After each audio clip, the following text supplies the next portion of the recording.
just want to bring your attention again to one of the things that I do that's a little bit different than common approaches to these awareness exercises, is that you'll notice that a lot of it is focused around inquiry. So it's not now relax your feet into the ground, but how do your feet know there is ground? There's a lot of questions in this that really allow you to feel where you are and not to impose on your body an expectation of how it's going to respond, but to let it have its own response. So let's just find how you want to settle into yourself at the moment, what that would feel like, where your hands and arms want to be, and just get a sense of how you are in your seating in this moment. And then let's just come down and build again from the floor up, from the sense of grounding and orienting yourself.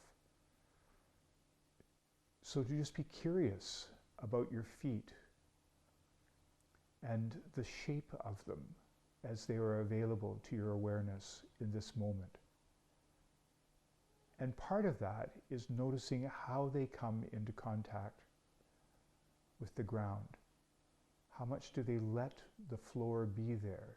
How much do they allow gravity to carry them into contact with the floor?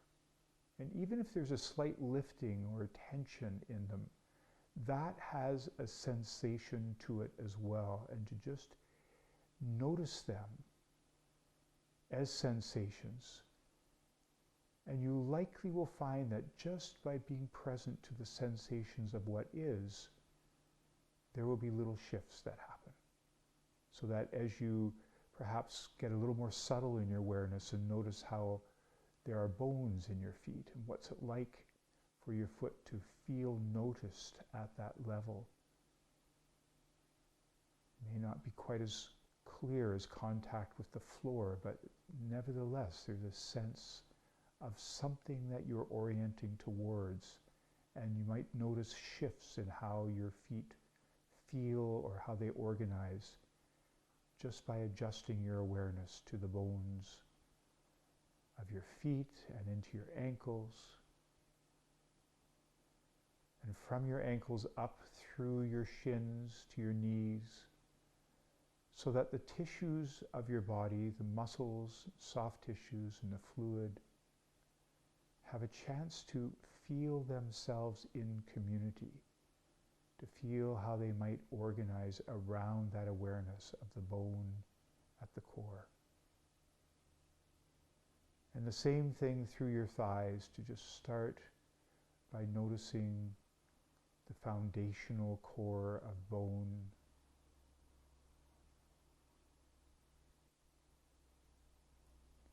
People who spend a lot of time investigating the sense that we have of different tissues will talk about how bone seems to have a quietness to it. And you might see if that is part of your awareness as you feel into the bones of your thighs, and how it is for the quads and hamstrings to know just a little bit more about that part of their community experience. And then just seeing how much you are aware of the connection into your pelvis through the hip joints, and how that sense of connecting from your legs and into your pelvis affect each other. That legs and pelvis are as they are because they are particularly engaging with each other.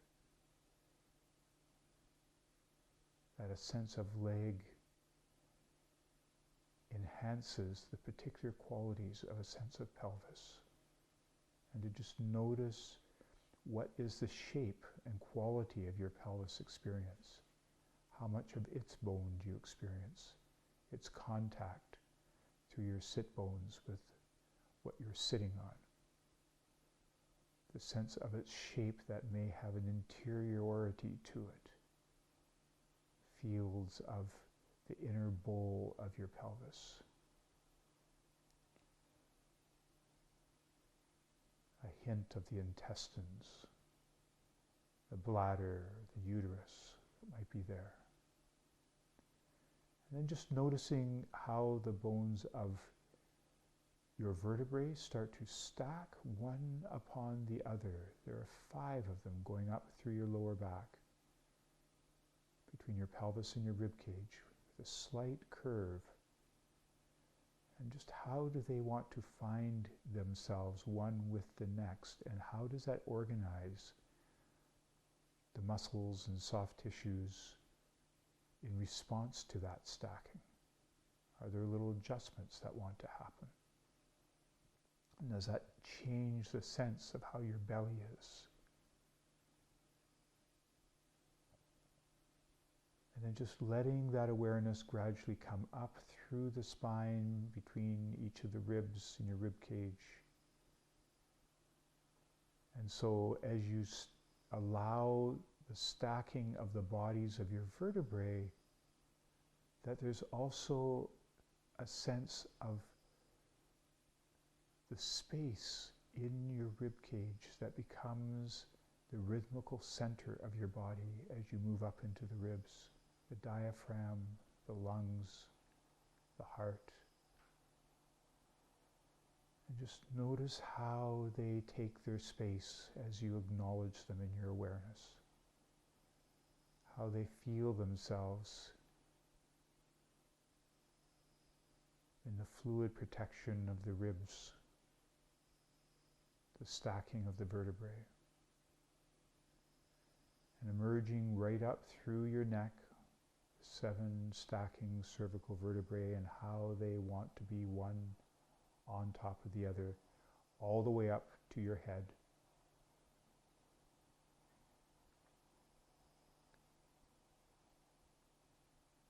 And in that last jointed area between the last vertebrae and your skull, just noticing how they want to seat with each other. There may be senses of fixation. There may be awakenings of little micro movements. And in that resting on your vertebrae, just to notice how the shape of that skull that is coming to rest, and what is the quality of what's in that skull. What is the quality of the sensations that tell you you have eyes, the way that your ears interact with the world, the way that your nose and mouth are shaped, the way that your awareness of them might be shaped by breath.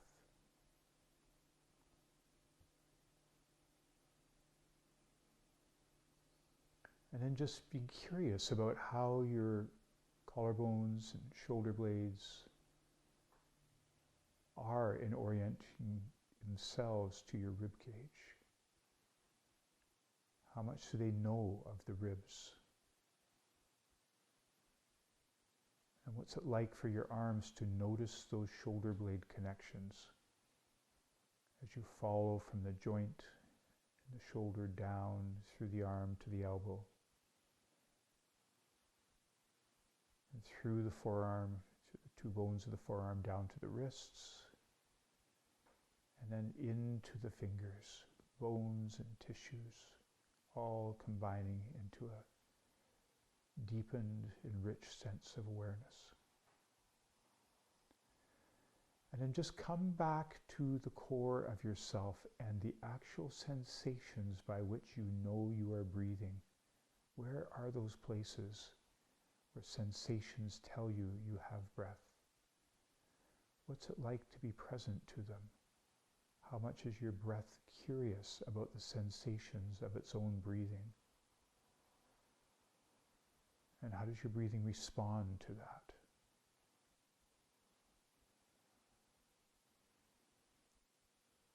So that as you might widen your awareness to locate all those areas of yourself, from feet through torso, through the head and the arms, that you have a sense of how all those places you paid a little bit more attention to are now contributing more fully to a sense of yourself as an organism and the space you take up So that as you open your awareness outward into the surrounding world, the world that has vibrational movement in it, that includes sound and motion, that you are meeting with it from this place of sensory connectedness to the tissues and energetic beingness of yourself.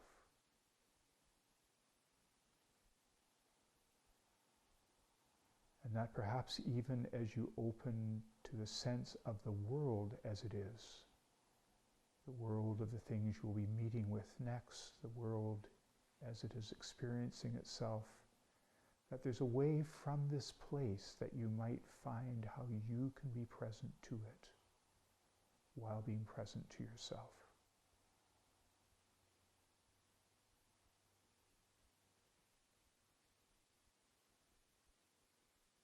And to just be there.